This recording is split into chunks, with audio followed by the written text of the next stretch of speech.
Well, we are set the 2019 Florida Derby with a mandatory payout in the Rainbow Six, the carryover Acacia, more than $2.5 million heading into Friday's card. And if history repeats itself, the pool here, Florida Derby Day, will be astronomical. $16.5 million in new money bet into that pool last year on Florida Derby Day when we did have the mandatory payout. So you can absolutely expect that will be a gigantic pool with a great sequence full of stakes and, of course, capped by the Express Bet Florida Derby. 14 on that Florida Derby card. The Rainbow Six with the mandatory payout begins in race number 9. A full field of maidens in that opening leg. I've used a few here, or I will use a few, including Todd Pletcher's Social Paranoia, and then you've got the Chad Uncle Mo Firster and Machine Learning. And this is a tricky race for sure. It's definitely a fun way to start off the sequence. And did you have any singles at all? Did you single anybody in here?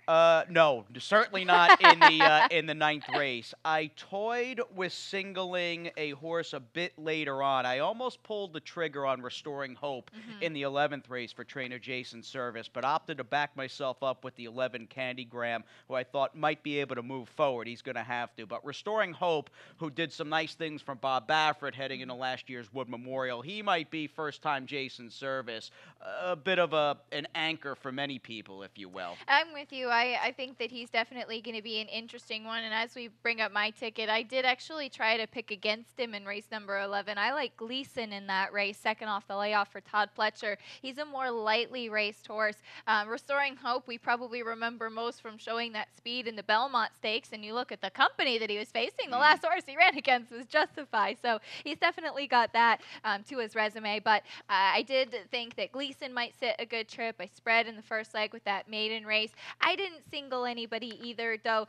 Looking through this sequence, I did keep going back in race number 12 to the number 3 Nippewa for trainer Mark Cassie, who's coming in off of a layoff, and he picks up John Velasquez. And I know he hasn't raced in about 6 months, but just looking at the way that this race, and this is an allowance race a little bit later on in the card, looking at the way it could potentially shape up, you've got some horses with some legitimate questions in there. But a very good field. Very good there's field. a ton of backclass to go around. In fact, on my Rainbow Six ticket, which clocks in at $43.20 and no singles, was Saturday's likely record-setting payout or potentially pool size, I'm 3 deep in the 12th. I used the 4 Space Mountain. The Mott horse on the rail looks okay. And I'm also going to give the 8 Battle of Blenheim one more chance. Maybe he can turn things around. He's got races on the go back. I'm most anxious to hear, though, because I'm only 2 deep.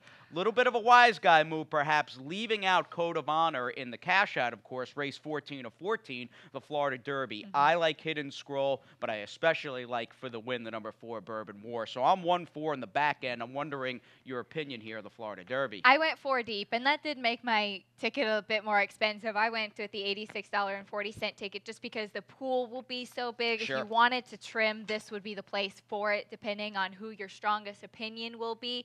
A biggest concern certainly is what are you going to do with the pace? Looking at Maximum Security, who's stretching out in distance, who has the best numbers for Jason Service, though he started out as a $16,000 claimer. Physically, I think he can handle the 9 furlongs just fine, but he will be showing some speed. I could certainly anticipate Hard Bell also on the stretch out showing speed.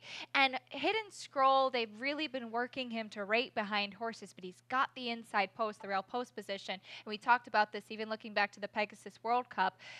It's very short into the first turn going 9 furlongs. Yeah, it does seem like that first furlong and a half with Hidden Scroll and those 2 other potential pace challengers will be very key and pivotal to see if he plays out as the inside speed or if he gets out-footed a little bit, and Javier, who's first aboard for Belmont on Hidden Scroll, can get him to the outside and perhaps in a more comfortable stalking kind of catbird seat, if you will. But the 4 Bourbon War, looking at 3 or certainly 2 potential quality speeds. Hard Bell should be 1,000,000 to 1, but he may ensure, of course, a fast pace. To me, it just potentially, at least theoretically speaking, makes Bourbon War that much tougher. I think he's the one out of all these horses that benefits not only from the distance of 1 mile and a furlong.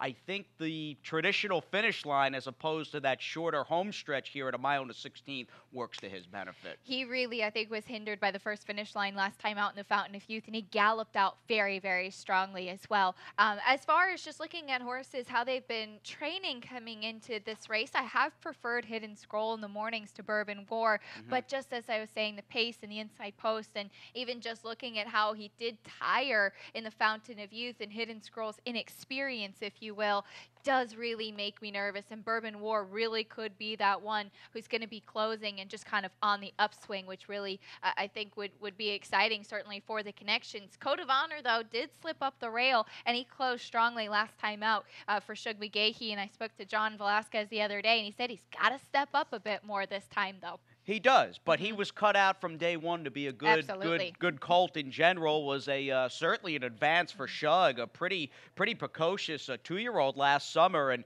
he's obviously a very good horse. And I love just the subplots between those 3 horses, and then you had Maximum Security, but the 3 coming out of the Fountain of Youth, who all had different kinds of trips and all look a little different on paper. This is the right kind, the 68 Florida Derby. It's a great race. It is, and a great, good-sized field of 11 as well. Lots of good betting opportunities, not just in the Florida Derby, but throughout the entire card. Absolutely. Want to thank all the fans out there as well for supporting us, of course, year-round here in South Florida on this circuit, but mainly and especially during the winter season. We really appreciate you handicapping and playing and being so enthusiastic from all of us here at Gulfstream Park. We hope you have a great Florida Derby day, and I know we can't wait. We can't wait at all. And again, we appreciate you, and good luck with all of your tickets.